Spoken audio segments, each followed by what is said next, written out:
Segundo Crônicas, capítulo 20, diz assim: Depois disso, os filhos de Moabe e os filhos de Amon, com alguns dos meunitas, vieram à peleja contra Josafá. Então vieram alguns que avisaram a Josafá, dizendo: Grande multidão vem contra ti, da além do mar e da Síria, e eis que já estão em Hazazon Tamar, que é em Gedi. Então Josafá teve medo e se pôs a buscar ao Senhor, e apregoou jejum em todo Judá. Judá se congregou para pedir socorro ao Senhor. Também de todas as cidades de Judá veio gente para buscar ao Senhor. E pôs-se Josafá em pé na congregação de Judá e de Jerusalém, na casa do Senhor, diante do pátio novo. E disse: Ah, Senhor, Deus de nossos pais, porventura não és tu Deus nos céus? Não és tu que dominas sobre todos os reinos dos povos? Na tua mão está a força e o poder, e não há quem te possa resistir. Porventura, nosso Deus, não lançaste fora os moradores dessa terra, de diante do teu povo de Israel, e não a deste para sempre a posteridade de Abraão, teu amigo? Habitaram nela e nela edificaram um santuário ao teu nome, dizendo: Se algum mal nos sobrevier, espada por castigo, peste ou fome, nós nos apresentaremos diante desta casa e diante de ti, pois o teu nome está nessa casa, e clamaremos a ti na nossa angústia, e tu nos ouvirás e livrarás. Agora, pois, eis que os filhos de Amon e de Moabe e os do monte Seir, cujas terras não permitiste a Israel invadir, quando vinham da terra do Egito, mas deles se desviaram e não os destruíram, eis que nos dão o pago, vindo para lançar-nos fora da tua possessão, que nos deste em herança. Ah, nosso Deus, acaso não executarás tu o teu julgamento contra eles? Porque em nós não há força para resistirmos a essa grande multidão que vem contra nós. E não sabemos nós o que fazer, porém os nossos olhos estão postos em ti. Todo Judá estava em pé diante do Senhor, como também as suas crianças, as suas mulheres e os seus filhos. Então veio o Espírito do Senhor no meio da congregação sobre Jaaziel, filho de Zacarias, filho de Benaia, filho de Jeiel, filho de Matanias, levita dos filhos de Asaf. E disse: Dai ouvidos, todo Judá, e vós, moradores de Jerusalém, e tu, ó rei Josafá, ao que vos diz o Senhor: Não temais, nem vos assusteis, por causa dessa grande multidão, pois a peleja não é vossa, mas de Deus. Amanhã descereis contra eles, eis que sobem pela ladeira de Ziz, encontrá-lo-eis no fim do vale, defronte do deserto de Jeruel. E neste encontro não tereis de pelejar. Tomai posição, ficai parados, e vede o salvamento que o Senhor vos dará. Ó Judá e Jerusalém, não temais, nem vos assusteis, amanhã saíres ao encontro, porque o Senhor é convosco. Então Josafá se prostrou com o rosto em terra. Todo o Judá e os moradores de Jerusalém também se prostraram perante o Senhor e o adoraram. Dispuseram-se os levitas dos filhos dos coatitas e dos coreitas para louvarem o Senhor, Deus de Israel, em voz alta sobremaneira. E pela manhã cedo se levantaram e saíram ao deserto de Tecoa. Ao saírem eles, pôs-se Josafá em pé e disse: Ouvi-me, ó Judá, e vós, os moradores de Jerusalém. Crede no Senhor vosso Deus, e estareis seguros. Crede nos seus profetas, e prosperareis. Aconselhou-se com o povo, e ordenou cantores para o Senhor, que vestidos de ornamentos sagrados, e marchando à frente do exército, louvassem a Deus, dizendo: Rendei graças ao Senhor, porque a sua misericórdia dura para sempre. Tendo eles começado a cantar e a dar louvores, pôs o Senhor emboscadas contra os filhos de Amon e de Moabe, e os do monte Seir que vieram contra Judá, e foram desbaratados. Porque os filhos de Amon e de Moabe se levantaram contra os moradores do monte Seir, para os destruir e exterminar. E tendo eles dado cabo dos moradores de Seir, ajudaram uns aos outros a destruir-se. E tendo Judá chegado ao alto que olha para o deserto, procurou ver a multidão, e eis que eram corpos mortos, que jaziam em terra, sem nenhum sobrevivente. Vieram Josafá e o seu povo para saquear os despojos, e acharam entre os cadáveres riquezas em abundância e objetos preciosos. Tomaram para si mais do que podiam levar, e 3 dias saquearam o despojo, porque era muito. Ao 4º dia se ajuntaram no vale da bênção, onde louvaram o Senhor. Por isso chamaram aquele lugar de Vale de Bênção, até o dia de hoje. Então voltaram todos os homens de Judá e de Jerusalém, e Josafá à frente deles, e tornaram para Jerusalém com alegria, porque o Senhor os alegrara com a vitória sobre seus inimigos. Vieram para Jerusalém com alaúdes, harpas e trombetas, para a casa do Senhor. E veio da parte de Deus o terror sobre todos os reinos daquelas terras, quando ouviram que o Senhor havia pelejado contra os inimigos de Israel. Assim, o reino de Josafá teve paz, porque Deus lhe dera repouso por todos os lados. Pai querido, nós queremos te agradecer por esse texto que nós acabamos de ler da tua palavra. Queremos te agradecer, Pai, por esta passagem que foi registrada justamente para que num momento como esse nós pudéssemos ter confiança em Ti e paz. Por isso, Senhor, nós queremos te agradecer pelos homens que foram usados por Ti, pelo Teu Espírito Santo, para que escrevessem a Tua palavra. E agora, Pai, nós te pedimos que o Teu Espírito Santo, que está nos nossos corações, vá trabalhando de tal forma que esta palavra seja aplicada em nossos corações. É o que nós te pedimos, é o que nós oramos, em nome de Jesus. Amém. Queridos irmãos e irmãs, talvez mais do que em outros anos, a gente precise aprender acerca da oração como arma de guerra. E eu digo isso porque eu não me lembro de um começo de ano, um primeiro trimestre, com tantas ocorrências trágicas no nosso país e fora dele. Não me lembro. Não me lembro de tantas notícias ruins que azedam, que entristecem, que desanimam os corações. Não me lembro disso. Semana passada nós estávamos orando acerca daquele episódio em que um terrorista invadiu uma mesquita islâmica. Hoje nós estamos orando por conta do ciclone que devastou cidades em Moçambique e em outros países. Então eu não me lembro de uma situação em que cada semana a gente tivesse que orar por um motivo mais trágico do que o outro. No nosso país, por exemplo, a sequência foi inimaginável. E quando nós nos deparamos com situações assim, nós nos sentimos muito frágeis. A nossa vida fica como que ameaçada constantemente pelas situações que estão fora do nosso controle. E o que nós precisamos entender e precisamos aplicar cada vez mais na nossa vida, no nosso lar, é a prática da oração. Oração como arma de guerra. O contexto da passagem que nós acabamos de ler é o seguinte: essa passagem ocorre num período chamado de monarquia dividida. O reino de Israel estava dividido em duas monarquias, uma ao norte, que era chamada Israel, com capital em Samaria, e a outra ao sul, chamada Judá, com capital em Jerusalém. O reino do norte, depois da sua divisão, com Jeroboão, que se opôs ao filho de Salomão, Roboão, ele implantou uma idolatria dos bezerros de ouro, de tal forma que o reino do norte, ele sempre se tornou um idólatra. Todos os reis do reino do norte eram reis idólatras, de maior grau ou menor grau. De menor grau, quando apenas adoravam 2 bezerros de ouro que estavam em 2 cidades do norte.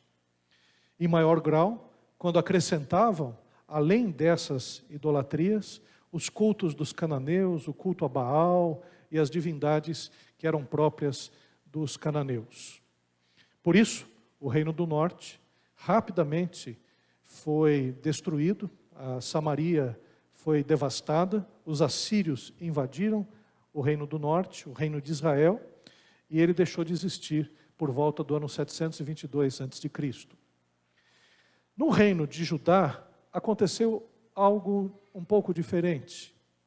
O reino de Judá havia uma alternância de reis, que eram reis tementes a Deus, como Josafá, que nós acabamos de ler, outros como Josias, Ezequias, Uzias, e reis muito ruins, idólatras, como Manassés, e tantos outros, né, que acabaram, Acás, por exemplo, que acabaram por levar também o reino do sul a ser invadido pela Babilônia no ano 586 a.C. E Jerusalém também foi destruída, o templo de Salomão foi derrubado, e só que os judeus sobreviveram, o povo de Judá sobreviveu, porque eles foram levados para a Babilônia e depois eles retornaram para Jerusalém e para Judá. Tanto é que hoje, quando nós falamos sobre os descendentes de Abraão, nós falamos judeus, porque o povo remanescente de Israel é o povo de Judá, é o povo dos judeus. Então os judeus estão espalhados em todo o mundo. E por conta dessa dispersão que aconteceu já na época da Babilônia. E o que estava acontecendo nesse período é que Josafá governava o reino do sul. E Josafá era um bom rei, era uma pessoa temente a Deus, era uma pessoa que ouvia os levitas, os sacerdotes, os profetas, era uma pessoa que buscava seguir a Deus em todos os seus caminhos. Só que nesses dias em que ele era rei, se levantou uma grande oposição. Dois povos que eram vizinhos de Israel se levantaram para invadir o território de Judá. Era Amon e Moabe. E eles procuraram entrar no território com o objetivo mesmo de tomar as cidades, tomar Jerusalém e acabar de vez com a monarquia no reino de Judá. Esse é o contexto que nós vemos nesta passagem. E o que nós podemos extrair a partir desse contexto? Primeiro, alguns desafios são impossíveis de serem transpostos. Josafá reconheceu que não poderia vencer a aliança entre amonitas e moabitas.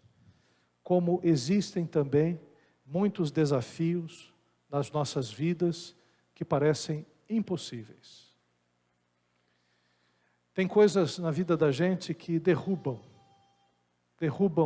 o nosso humor, derrubam o nosso ânimo, porque simplesmente quando você chega em casa e você está desempregado, ou você está num serviço em que você não ganha o suficiente, e começam a chegar cartas do Serasa, do SPC, telefonemas, porque a prestação do carro está atrasada, né? E pessoas começam a ligar e ligar, ameaçando até, né? E tem alguns grupos que são contratados pelos bancos para insistentemente ligar para você, e você não consegue conceber onde você vai conseguir dinheiro para pagar as suas dívidas. Parece impossível. Teu currículo não dá conta, segundo o mercado, e aquilo que existe oferecido de empregos. Você procura várias empresas, coloca o seu currículo em sites de currículos como a Cato e outros, e nada acontece. Aí você pensa em pedir dinheiro emprestado. Vai num lugar, pede dinheiro emprestado para um, que às vezes empresta e às vezes não, e você se sente humilhado por isso, porque você não gostaria de fazer tal pedido. Você sabe que você está incomodando outra pessoa. Você sabe que essa pessoa gostaria até de te ajudar, mas não pode. E essa pessoa você sabe que tem razão, e às vezes até não emprestar para você, Porque como é que a gente empresta dinheiro para uma pessoa que não tem perspectiva de melhora?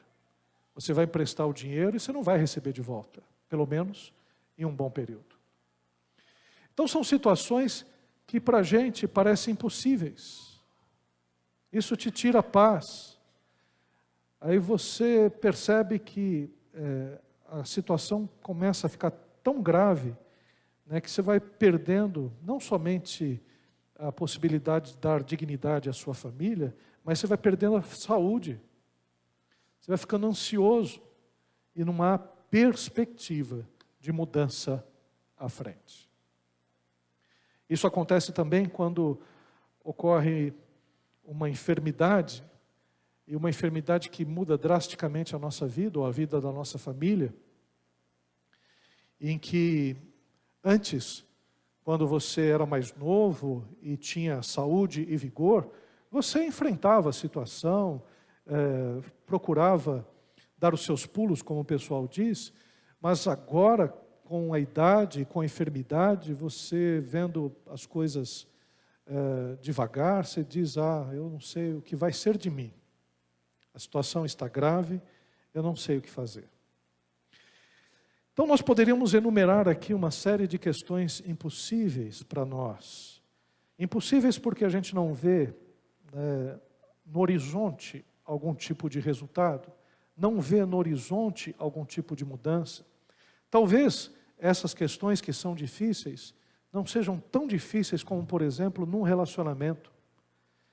Quando você percebe que as coisas estão muito difíceis entre você e seu esposo, entre aquilo que está acontecendo, as coisas não estão fluindo, você está vendo, às vezes, o seu esposo se afastar de você, ou a sua esposa se afastar de você, de uma forma que isso está te angustiando, você não está conseguindo ver mais também um futuro no relacionamento, você está acreditando que o mais trágico vai acontecer. Então esses desafios para nós estão aí, estão jogados à tua frente, muitos de nós estamos vivendo isso, e olhando para a vida dos irmãos, nesses quase 18 anos que eu estou aqui como pastor, eu vi várias histórias difíceis, trágicas, complicadas, em que eu mesmo, ao orar, pensava, não sei se essa pessoa vai escapar dessa situação. Só que eu não falava nada. Não ia desanimar a fé do outro. Mas confesso que a minha fé já não estava ali, muito bem sustentada, muito bem fundamentada, por conta das circunstâncias. Algumas circunstâncias da vida revelam nossa total incompetência diante dos obstáculos. E Josafá, rei de Israel, que tinha uma grande e importante missão, que era cuidar do povo, ele tinha que cuidar de uma nação, coisa que nenhum de nós teve essa experiência, Como é difícil cuidar de uma nação, como é difícil você pensar nos súditos, como é o caso dele. E ele olhou para a situação e viu o pior dos cenários. Ele viu a guerra. Não existe coisa pior do que a guerra. Não existe. Porque catástrofes naturais, vem a catástrofe, ou muitas pessoas são mortas, mas depois há a reconstrução. Mas na guerra são anos e anos a fio de cerco, anos e anos a fio de combates, anos e anos a fio de destruição, se acaba com a produção, se acaba com tudo, e para um país se reconstruir depois da guerra é muito difícil. Ele estava diante da guerra. E evidentemente as notícias que ele estava recebendo eram notícias perturbadoras e paralisantes. Eu imagino que Josafá, talvez lá no recôndito da sua casa, ele pensou, eu gostaria de sumir daqui. Gostaria de dormir e não acordar. Eu não sei se você já teve esse desejo, o desejo de Elias, que foi para uma caverna e ficou lá na caverna esperando a morte chegar. Deus não permitiu, evidentemente, que isso acontecesse. Mas quantos de nós, em algumas situações, já pensamos: eu poderia acordar hoje no paraíso, poderia deixar essa vida, porque eu não aguento mais, a situação é difícil. Mas o que nós podemos perceber? Diante de desafios intransponíveis, nós devemos juntos recorrer à oração. Era uma questão nacional, era uma questão que envolvia desde os pequenos aos grandes, as crianças aos adultos. E Josafá fez o que um homem temente a Deus deve fazer. Ele reuniu todo o povo e diz: vamos orar, vamos declarar um jejum, vamos recorrer a Deus, porque nós não sabemos o que fazer.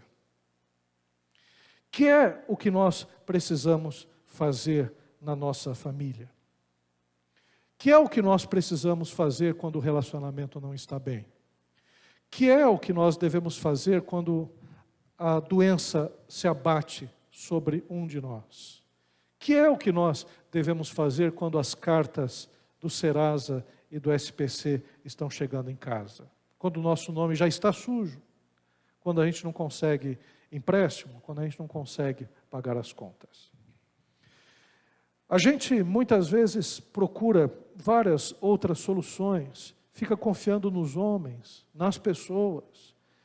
E quando o trágico vem sobre a nossa vida também, como é o caso que aconteceu com muitas pessoas nesses dias, a gente fica ali abestalhado, sem rumo, sendo que a gente pode recorrer a Deus.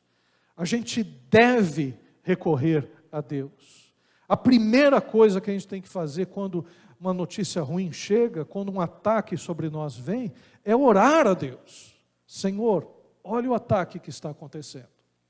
Olha o que está acontecendo na minha vida, Senhor. Senhor, eu planejei casar, mas não era para ser assim. A nossa vida está difícil, os meus filhos estão com problemas. Quando eu me casei, depois os filhos nasceram, eu planejei coisas boas para eles. Eu queria que eles tivessem uma vida melhor, mas olha como está a condição do filho, da filha. Senhor, quando eu estava trabalhando, eu procurei fazer o melhor, mas Senhor, eu fui demitido, muitas pessoas foram demitidas. E aqui é um detalhe interessante na oração de Josafá.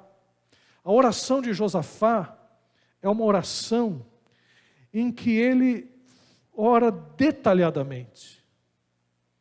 Porque oração não é como o pessoal tem feito lá na minha casa, lá, toda hora, às 4 horas.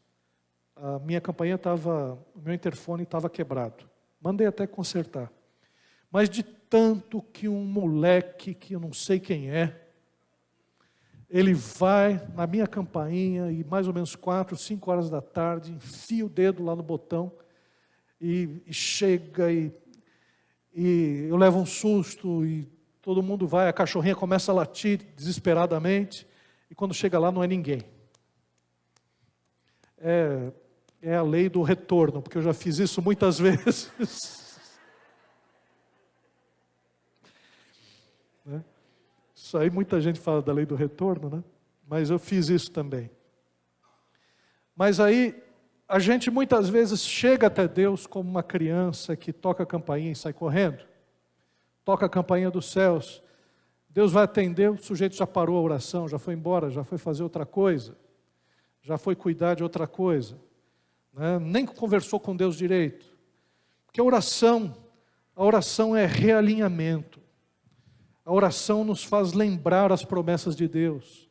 A oração faz com que nós nos coloquemos diante do Senhor como um espelho para que a gente possa ver o que está errado na nossa vida também. É na oração que o Espírito Santo comunica as estratégias. E foi assim que Josafá fez. Josafá não fez uma oração qualquer, não fez uma oração, socorro, Senhor, estou precisando.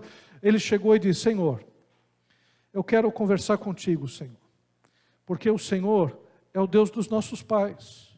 O Senhor chamou Abraão lá da Mesopotâmia, lá de Ur dos Caldeus, para essa terra aqui. E o Senhor prometeu que essa terra seria dele e dos seus descendentes. E nós estamos aqui, Senhor. Senhor, quando nós estivemos no Egito, estávamos fora da terra, o Senhor nos trouxe aqui. Nos trouxe por Moisés. E quando Moisés estava vindo aqui, o Senhor disse que não era para acabar com os amonitas e os moabitas. O Senhor disse que era para poupá-los, porque Moabe e Amon eram descendentes de Ló. Ló era sobrinho de Abraão. Então o Senhor disse para nós não atacarmos essas nações. E essas nações não foram atacadas. Agora nós estamos aqui nessa terra. E Senhor, eu estou te servindo. Senhor, eu estou buscando fazer o que é certo. Eu estou te adorando no templo. Eu estou fazendo sacrifícios. E esse povo agora quer nos invadir, Senhor.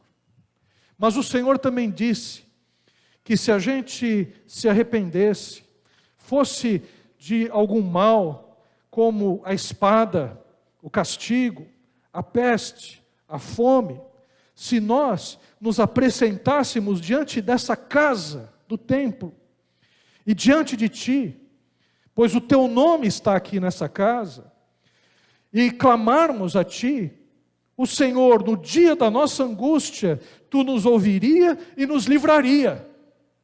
Foi essa oração que ele fez. Porque é essa oração que nós devemos fazer.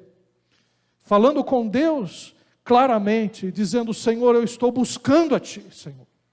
Eu estou fazendo aquilo que é certo. E se porventura eu não esteja fazendo aquilo que é certo, Senhor, que Tu estejas me corrigindo, porque eu estou aqui prostrado diante de Ti. Eu estou orando a Ti, e essa situação tem sido muito difícil para mim, Senhor.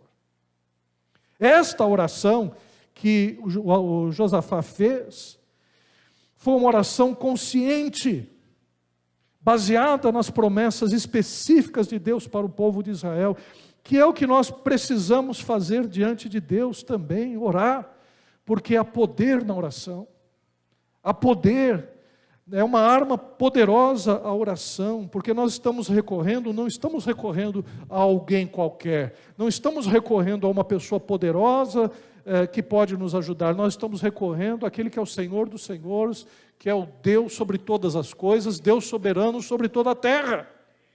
Aquele que nos criou, e não criou apenas nós, criou a terra, e não apenas criou a terra, criou todo o universo. É a esse que nós estamos recorrendo. Um Deus que pode infinitamente mais fazer aquilo que nós pedimos ou até mesmo pensamos. É a esse que nós estamos recorrendo.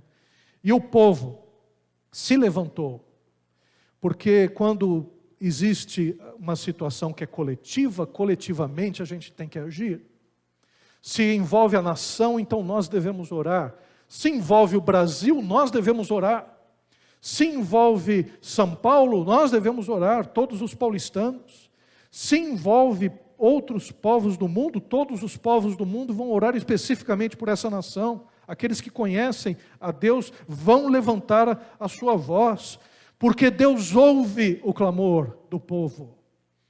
Quando Deus chegou e levantou Moisés, Ele disse: eu ouvi o clamor do meu povo no Egito, porque tinha gente no Egito escravizado, trabalhando, moendo trigo lá com argila para fazer os tijolos, tinha gente cortando pedra, recebendo chibata de egípcio, e estava ali clamando: Senhor, eu quero voltar para a minha terra, Senhor, Senhor, eu não quero ser escravo, Senhor.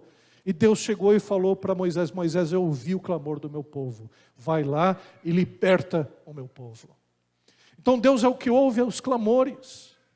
Deus não nos deixa simplesmente isolados e órfãos nas nossas orações. Deus não faz ouvidos de mercador, Deus não faz ouvidos, não tem ouvidos moucos para não nos ouvir. Deus, Ele ouve a nossa oração.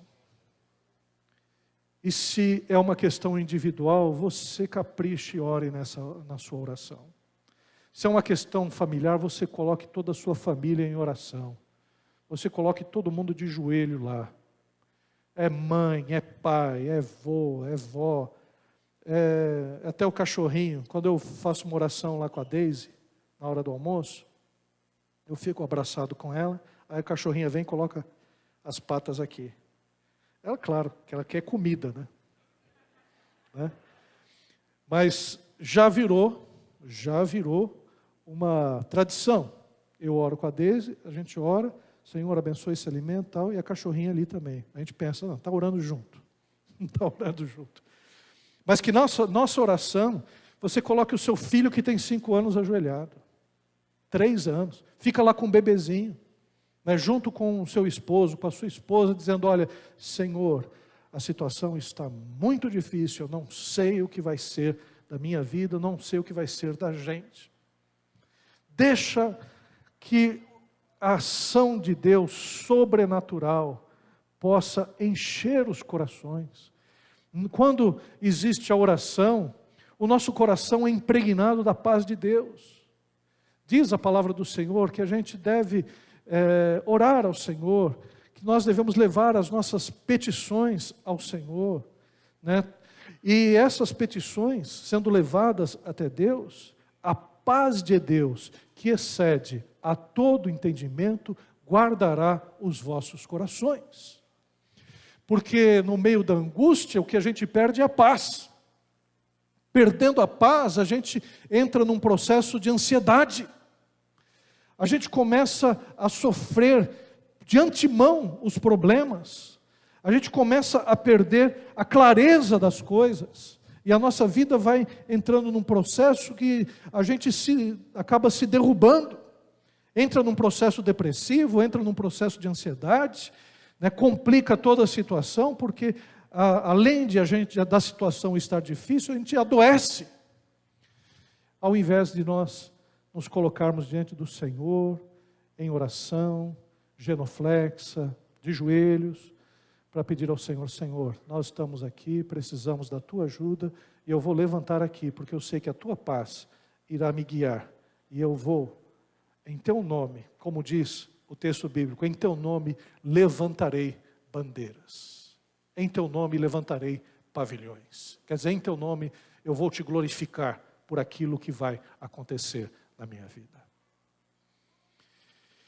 Então, outro aspecto que nós percebemos, que além da oração, diante de desafios intransponíveis, devemos buscar a orientação divina, e ela vem. A palavra de Deus deve ser buscada. Eventos semelhantes alimentam nossa fé, e foi isso que Josafá chegou a mostrar na sua oração. Senhor, lá atrás, 2 Crônicas 7, 14, quando esse templo foi dedicado, está escrito lá, se o meu povo, que se chama pelo nome, orar, se arrepender dos seus maus caminhos, eu ouvirei dos céus e sararei a sua terra. Está escrito lá, Senhor. Senhor, eu sei que o teu povo passou por problemas muito difíceis lá atrás, mas eles atravessaram o Mar Vermelho. Veio as pragas do Egito e libertaram o seu povo. Então eu sei que Tu és o mesmo, Senhor. Tu não mudastes. E Tu podes abrir o mar de dificuldades da minha vida. Então é importante a palavra de Deus, porque a palavra de Deus é que nos enche de fé e de esperança. É a palavra de Deus que alimenta o nosso desejo de prosseguir e de ir adiante. O Espírito Santo, ele pode orientar, nos inspirando a tomar uma direção. E nesse aspecto em especial, ele estava orando ali, Josafá, em frente do templo, o povo todo reunido, fez essa oração. Deus levantou Jaziel, e Jaziel chegou e diz, olha, Deus ouviu tua oração. E vai acontecer desse jeito. Eles virão numa região, e Deus vai colocar emboscadas em várias partes. E vocês verão o livramento do Senhor, porque vocês não vão precisar nem lutar contra esse povo. Então houve a orientação específica de Deus. Deus, ele pode levantar pessoas que tragam uma mensagem orientadora. Jaziel foi levantado com uma mensagem específica. Deus pode criar situações, insights em que você olha assim, olha, esse caminho é um caminho que dá para prosseguir. Eu acho que eu posso trabalhar nisso. Eu acho que eu posso ganhar dinheiro com isto. Eu tenho capacidade para fazer isso. Talvez, né, no tratamento difícil de saúde que você esteja vivendo e tudo mais, Deus se apresenta como uma solução. Como aconteceu com o nosso irmão Arles, né? O pai do... gente, fugiu tudo agora. Deu um branco enorme. Pai do Alan, exatamente. Ele estava ali numa situação extremamente difícil. O seu dedo já tinha necrosado, o seu pé já estava em colapso já. E o médico disse, a gente vai amputar. A gente vai amputar. Ele com uma diabetes terrível, inclusive ele tem problema de visão. E o médico chegou e disse, olha, tem um tratamento aqui que é experimental, que a gente pode fazer. Ele tem dado certo em alguns, não tem dado certo em outros. Você gostaria de fazer esse tratamento? E aí, é claro que não havia muito o que pensar, falou sim. E o resultado foi que o tratamento foi dando certo, e o pé foi voltando, a circulação sanguínea, de tal forma que não foi necessário amputar. Isso aconteceu na vida dele. Na vida dele aconteceu isso. Então, para isso, foi uma resposta de oração na vida dele. Tanto é que o pé dele está perfeito. Ele até mostrou umas fotos há um tempo atrás aqui, de como estava o pé dele e como ficou. Então existem algumas situações, eu não sei se vai se repetir, se é da mesma forma que acontece na vida de cada um, mas o fato é que quando nós nos dedicamos à oração, alguma direção de Deus vem. Nem que seja para dizer, aguenta mais um pouco. Nem que seja para dizer, minha graça te basta. E o meu poder se aperfeiçoa na fraqueza, como aconteceu com o apóstolo Paulo, que 3 vezes orou para que se tirasse o espinho na carne, e Deus chegou e falou para ele, olha, a minha graça te basta. Então alguma orientação de Deus vem, e é importante entender que essa orientação é que vai nos dar a estratégia para que a gente possa enfrentar essa situação. E aí, a oração foi feita. Uma orientação aconteceu através de um profeta, através da palavra. E o resultado disso, louvor. Ele colocou os levitas à frente. Confiantes na ação de Deus, devemos louvá-lo e adorá-lo. O povo, uma vez orientado e certo da atuação de Deus, se organizou para adorá-lo. Aí os levitas foram na frente, foram cantando ao Senhor, cantando, porque eles já tinham a certeza de que a oração já tinha sido ouvida, de que havia uma orientação dos céus, e o que restava agora era confiar, se lançar nas mãos de Deus, acreditar que Ele vai realizar aquilo que Ele prometeu. Nas guerras era comum um destacamento de levitas se colocar à frente para bradar e louvar ao Senhor, porque louvor também é uma excelente arma de guerra. Ao cantarmos aqui hoje pela manhã, eu duvidar é uma palavra feia, né? Mas eu duvido que alguém aqui não tenha sido edificado através dos louvores que foram cantados. Teve gente aqui que segurou o choro. Teve gente que já chora mesmo, já é mais emotiva e chora mesmo. Mas por quê? Porque o louvor mexeu. Mexeu porque louvor é arma de guerra. O louvor, ele vai mudando os nossos pensamentos. Aliás, o louvor vai mudando os nossos pensamentos através das emoções.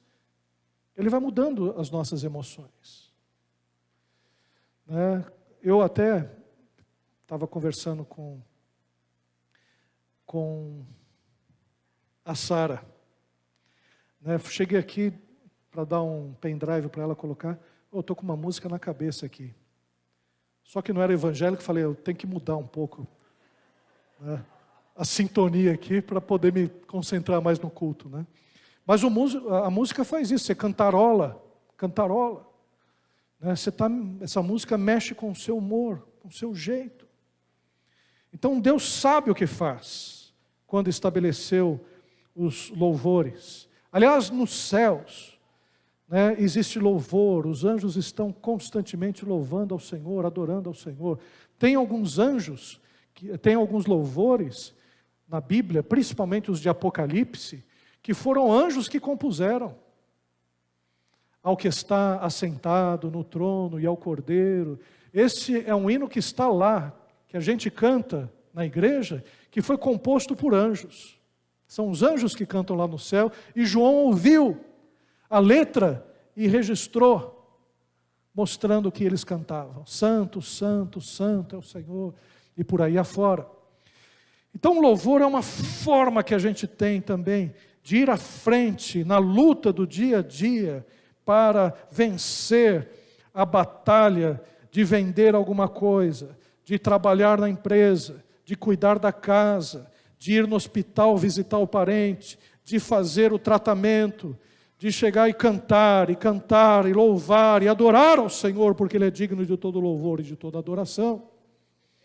Quantas e quantas vezes, nos hospitais, o pessoal da capelania vai lá com um grupo de pessoas e canta, e isso é que faz com que aqueles doentes, e principalmente os evangélicos, eles entrem numa esfera de adoração, aquilo energiza o coração deles, o Espírito Santo começa a trabalhar, confirmando aquilo que está sendo cantado no seu coração e na sua mente, e a pessoa muda o ânimo e está disposta a vencer tudo e todos para louvor da glória do Senhor Jesus. Então louvor faz isso. Por isso, se existe um bom conselho para nós hoje, é justamente esse: você está com uma situação difícil, então você dobra os joelhos e ora. Mas quando você chegar e levantar, quando você se puser em pé novamente, você louve ao Senhor. Adore a Deus. Por quê? Porque você já entregou a sua dificuldade a Deus. Você já entregou o seu problema ao Senhor. Você já expôs as suas razões. O Espírito Santo de Deus já trabalhou no seu coração, lembrando a palavra em vários textos para que você pudesse ser consolado, edificado e exortado. Então, na hora de levantar, agora é a hora de guerrear. E guerrear, a gente guerreia louvando o nome do Senhor Jesus. E o povo foi confiante na frente em atitude de adoração. E eu quero encerrar dizendo que diante dos desafios intransponíveis, Deus se manifesta poderosamente. Diante daquilo que é impossível, o Deus do impossível age. O inimigo foi confundido e disperso no campo de batalha. A situação foi a seguinte: eles foram primeiro para as regiões de Seir e foram lutar contra os inimigos que eram da cidade de Seir, os edomitas. E aí eu não sei por que cargas d'água, moabitas e amonitas começaram a se matar uns aos outros. Então era como se tivessem combinado o seguinte: olha, moabitas, nós vamos pelo sul, amonitas, vocês vão pelo norte. E a gente se encontra em Seir. A gente acaba com os habitantes de Seir e depois a gente segue para Judá. Mas o que acontece é que eles se confundiram. Eles mataram uns aos outros pensando que eram inimigos. Então essa situação de confusão no campo fez com que o povo de Judá, o povo de Jerusalém, quando olhou para a batalha, só viu o pessoal se matando. Só viu as coisas acontecendo, e eles não precisaram nem enviar os seus exércitos para guerrear contra os amonitas e moabitas. E ainda mais, eles se beneficiaram pelos despojos. Numa guerra, você pega os despojos do inimigo, uma lança, algo de metal, algo de cobre, isso é valioso, muito valioso naquela época. E eles foram, cavalos, animais, foram pegando esses despojos. E diz a Bíblia que foram 3 dias pegando despojos. Eles pegaram muita coisa, quer dizer, eles não lutaram e conseguiram pegar o botim de guerra. Isso mostra que a gente, na nossa vida, a gente tem uma esperança de receber as bênçãos de Deus de uma forma muito mais abundante do que nós imaginamos. Eu sei que pode parecer temerário a gente fazer algumas promessas de que nessa vida a gente vai prosperar e ter casas maravilhosas e tudo mais, porque não é esse o objetivo do Evangelho. O Evangelho é salvar as nossas vidas. Mas Deus nos promete cuidar de nós. Deus promete que não vai faltar o alimento, não vai faltar aquilo que é necessário para a nossa vida. Diz a palavra de Deus para que nós até oremos, o pão nosso de cada dia nos dai hoje, porque Deus sabe que as aves do céu precisam de alimento e dá alimento para as aves do céu, sabe que os lírios do campo são bonitos e nós também precisamos de vestimenta tal qual os lírios do campo se vestem. Então Deus sabe de todas as coisas. Mas uma coisa eu quero dizer, nessa vida a gente passa por tribulações e por dificuldades, mas aquilo que Deus tem guardado para nós, nem olho viu e nem ouvido ouviu. Então você se segura na sua fé, se segura nas promessas de Deus.